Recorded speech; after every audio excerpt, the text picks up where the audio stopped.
Okay, here we are, Pacific Paleontology, describing a new fossil that came into the Santa Cruz Museum of Natural History.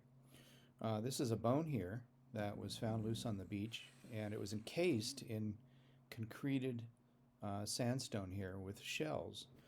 These are store and deposit shell beds. One of the first things we want to do here is record the species of shells in the sandstone that is encasing this bone right here. And so we record all the species that are found in here. There's a snail, that's Cassia.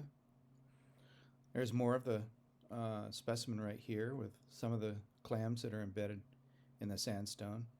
Recording the species of these invertebrates here will allow us to potentially determine which layer in the ancient cliffs that represent the evolutionary history of Monterey Bay that this specimen came from. Since it was loose on the beach, we don't know exactly what layer it is, but hopefully with an identification of these shells we'll be able to tell.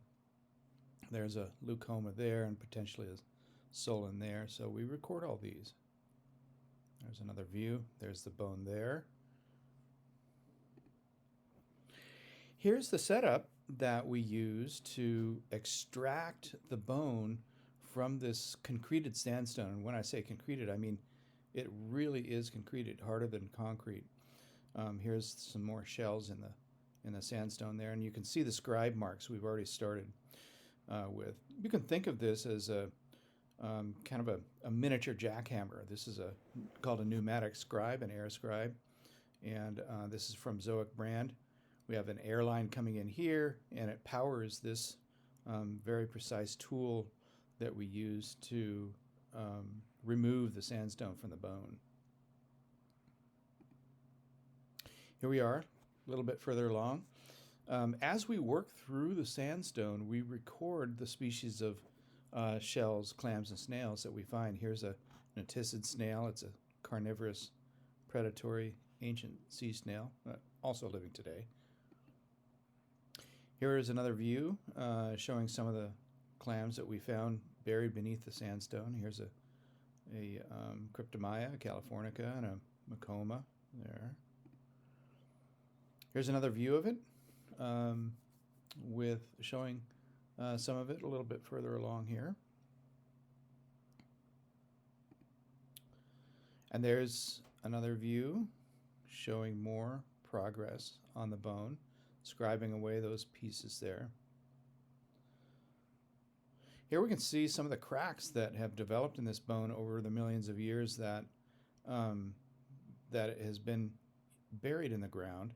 In general, this area is 5 to 3 million years old, but we want to refine that. So these cracks are filled with sand and quartz, and we had originally planned on giving this an acid bath, but if we had done that, these cracks would have loosened because of the dissolution of the quartz and the sandstone, and the specimen would have fallen apart. So we decided to scribe the entire thing. Here's a sped up view.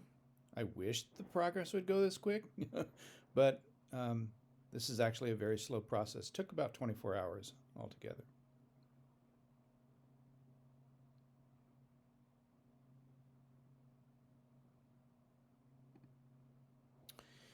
Here we're showing how the bone is positioned. These are sandbags underneath. This is a sandbag underneath here. If you don't get the sandbag completely supporting the specimen, it's very likely that the bone will actually crack and break. So it's really important to get that well supported. Here we are, showing a little bit further, showing the progress and the shape of the bone that's coming out. We work with masks on during this process because the dust is not healthy for us. And of course, we clean off any drinks before we rehydrate. So proper safety is important. But this bone is really coming out clean. We're really excited about it. We should be able to identify it. Here we are, a little bit further still. This is actually a different scribe. This is a very detailed scribe. showing some of the more detailed work. It's a smaller one, more precise. Well, once we got almost done prepping the bone, we started consulting the literature and talking to colleagues. One of the first things we consulted was this manuscript from 1977 by Charles Repenning and R.H. Tedford. Charles Repenning was a paleontologist, geologist from the U.S. Geological Survey, and he published a number of papers on Santa Cruz paleontology that we consulted. Here's some of the figures from Charles and Richard's paper. This bone right here most closely resembled the one we were looking for, or looking at, preparing. It appears that it's the left humerus. And by consulting colleagues, we confirmed this, that with Bobby Bosenicker, that this is probably the left humerus of a extinct walrus, and most closely it resembles what's a creature called Dusignathus santacruzensis, named of course after Santa Cruz. And Bobby thinks it's an immature female humerus, and here you see the radius of Dusignathus. Here's another couple pictures of other radii of Dusignathus. This is one of them here, and this is another one here. We also consulted Remington Kellogg's work on Dusignathus santacruzensis. He originally described it in 1927 from fragmental fossil specimens found out near Lighthouse Point, some fragmental jaws and skull pieces, but enough to describe it as a new species. Here's a specimen of Dusignathus santacruzensis in the UC Berkeley collections. This is a humerus as well. You can see this one has a crack in it that was repaired. This specimen probably fell apart, and here's a repair of that crack. This one, you can see that there's some differences in the shape of this. And here's our specimen, completely prepared. You can see that it looks quite closely resembles, but not quite, this known specimen of Dusignathus santacruzensis. This may be an adult male. This may be an immature female. And again, here's our specimen.